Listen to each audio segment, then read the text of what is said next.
Sahel, donc c'est le forum des acteurs de la construction en terre.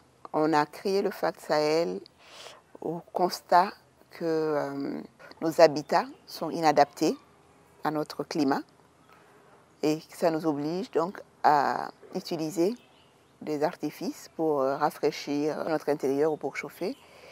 Et ça nous coûte de l'argent d'abord, et puis après on se rend compte que c'est quand même pas bon pour l'environnement. Pour nous, à la base, c'est l'architecture durable. Donc l'architecture durable veut dire l'usage de matériaux locaux. Le matériau terre, c'est celui qui est le plus répandu au Sahel et qui est le plus facile à extraire et à utiliser. Elle a aussi l'avantage de l'inertie thermique, qui est un matériau qui conserve la température ambiante dans une pièce. Donc nous avons décidé donc de créer le FACT Sahel d'abord pour promouvoir cette architecture-là, cette façon d'habiter-là.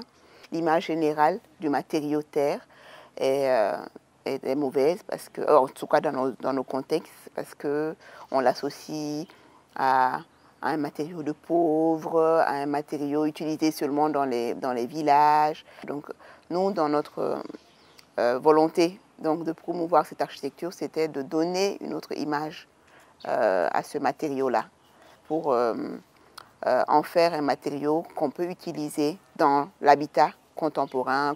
En plus de la sensibilisation sur cet aspect-là, il y a aussi la question du savoir-faire.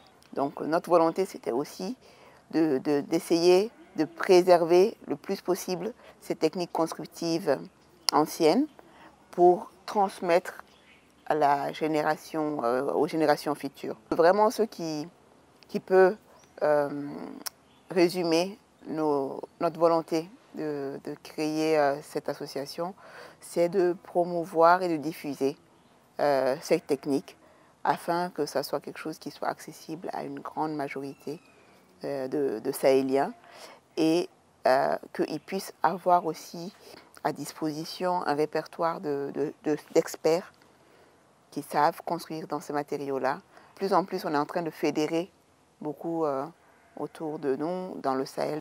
On a commencé au Mali et puis après, bon, on a fait des connexions avec d'autres pays, Burkina, Sénégal, Tchad, même au Cameroun. On se regroupe avec plusieurs experts, chacun dans son domaine spécifique, mais dont la préoccupation première, c'est l'usage d'un matériau qui est utile à la préservation de notre environnement. C'est important, et nous nous battons pour ça, pour qu'il y ait vraiment cette filière-là, comme je disais, de construction en terre, qui puisse rendre la terre accessible aux gens qui vivent en ville et qui puisse faire que aujourd'hui, si on décide de construire en terre, qu'on puisse acheter les briques de terre comme on achète des parpaings de ciment en ville. Je suis optimiste pour le futur de l'architecture en matériaux locaux.